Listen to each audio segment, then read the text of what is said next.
Welcome to the Deep Dive. We're here to cut through the noise and get straight to the core of some, well, pretty complex topics. And today, we're diving headfirst into a really curious tech paradox. It's about a cool new feature from Apple that seems to be everywhere, except in one really major region. That's exactly right. We're talking about Apple's iPhone mirroring feature. And yeah, it's puzzling absence in the European Union. Our deep dive today, it's mostly based on a really revealing Mac Rumors article. It came out June 18th, 2025.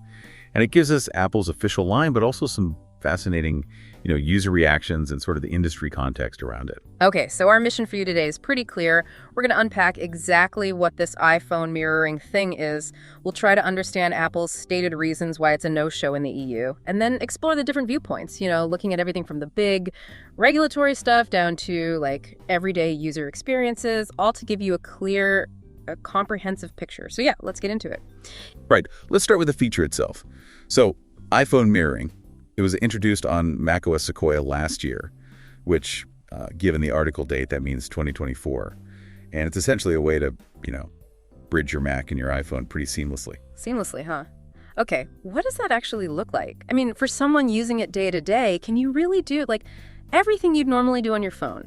Scrolling Insta, answering texts, whatever, but on your Mac desktop? Pretty much, yeah. You interact with your iPhone basically in a window.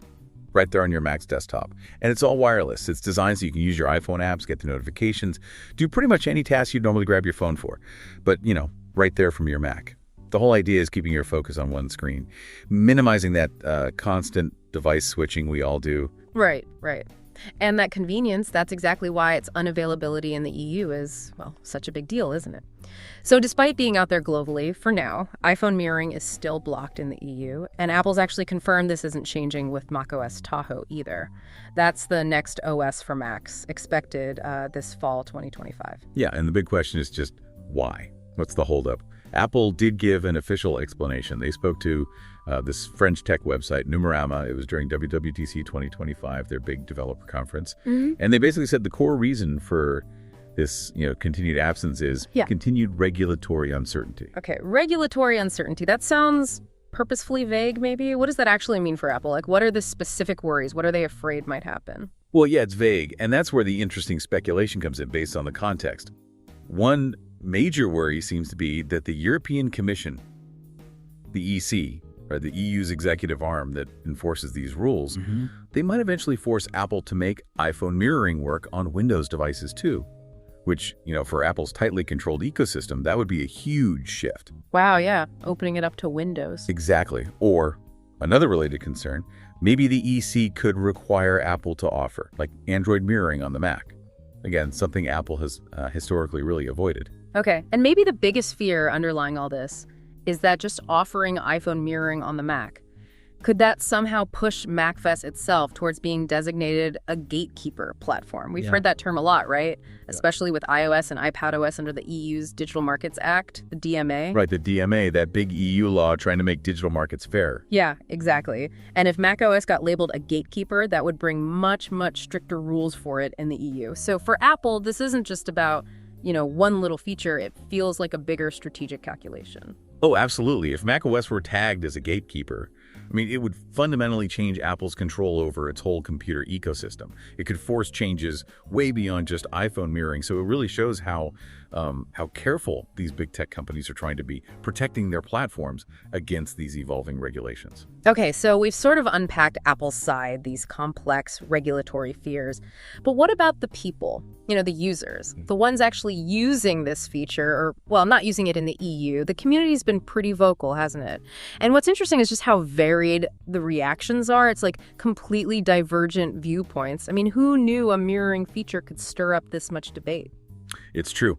On one side, you definitely see some strong critiques of the EU regulation itself. You had commenters on that Mac Rumors article saying things like the EU's shooting themselves in the foot, or just flat out, DMA regulation stinks. They see it as, clear proof that overregulation just has negative consequences for users who end up missing out. But then there's the whole user experience angle, which seems really divided too. And it's kind of fascinating. Some users are reporting the feature is unreliable, saying it works less than half the time, which makes you think, well, maybe the EU isn't missing much if it's buggy anyway. Right, that's one take. But then completely opposite to that, you have other users saying they've never had an issue, that they use it every single day. It works perfectly for them. So it's really polarizing, even in terms of just, does it work well? Which kind of feeds back into that regulatory debate, doesn't it? Like, is the EU friction holding back a really polished, great feature?